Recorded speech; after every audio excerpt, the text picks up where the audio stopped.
తెలంగాణ ప్రజలకు ప్రధాని మోడీ రాష్ట్ర అవతరణ దినోత్సవ శుభాకాంక్షలు తెలిపారు. తెలంగాణ రాష్ట్రం దేశాభివృద్ధికి అందించిన సహకారం ప్రతి భారతీయునికి గర్వకారణమని చెప్పారు. గొప్ప చరిత్ర, విశిష్టమైన సంస్కృతి ఈ రాష్ట్ర ప్రత్యేకతలని తెలిపారు. బీఆర్ఎస్ పార్టీ అధినేత కేసీఆర్ రాష్ట్ర ప్రజలకు, పార్టీ శ్రేణులకు హృదయపూర్వక దశాబ్ది ఉత్సవ వేడుకల శుభాకాంక్షలు తెలియజేశారు. తెలంగాణ భవన్లో జరిగిన తెలంగాణ దశాబ్ది ఉత్సవ ముగింపు వేడుకల్లో పాల్గొన్న ఆయన ఈ సందర్భంగా ప్రసంగించారు. హైదరాబాద్ పరేడ్ గ్రౌండ్లో తెలంగాణ ఆవిర్భావ దినోత్సవంలో నిజామాబాద్ ఉద్యమకారులు పాల్గొన్నారు.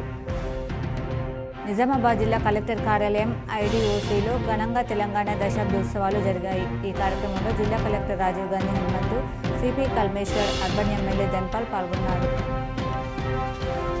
రెంజల్ మండలంలోని తెలంగాణ రాష్ట్ర ఆవిర్భావ దినోత్సవ వేడుకలు మండల కేంద్రంలోని ఘనంగా నిర్వహించారు. ఈ సందర్భంగా ఎంపీడీఓ శ్రీనివాస్ జాతీయ పతాకాన్ని ఆవిష్కరించి తెలంగాణ తల్లి చిత్రపటానికి నివాళులు అర్పించారు.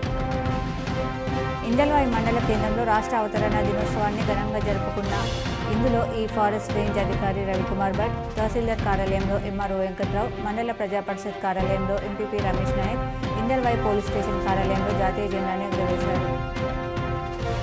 ఏడ్గట్ల మండల కేంద్రంలో బీఆర్ఎస్ పార్టీ కార్యాలయం వద్ద తెలంగాణ దశాబ్ది ఉత్సవాల్లో భాగంగా జాతీయ జెండాను ఆవిష్కరించి తెలంగాణ తల్లి విగ్రహానికి పూలమాలలు వేసి స్వీట్లు పంచి దశాబ్ది ఉత్సవాలను బీఆర్ఎస్ పార్టీ తరఫున ఘనంగా నిర్వహించారు. సాలూరా అంబేద్కర్ విజ్ఞాన కేంద్రం లైబ్రరీలో ఘనంగా తెలంగాణ రాష్ట్ర ఆవిర్భావ దినోత్సవ వేడుకలు సాలూరా మండల కేంద్రంలోని అంబేద్కర్ విజ్ఞాన కేంద్రం లైబ్రరీలో ఆదివారం తెలంగాణ రాష్ట్ర ఆవిర్భావ దినోత్సవ వేడుకలను ఘనంగా నిర్వహించారు.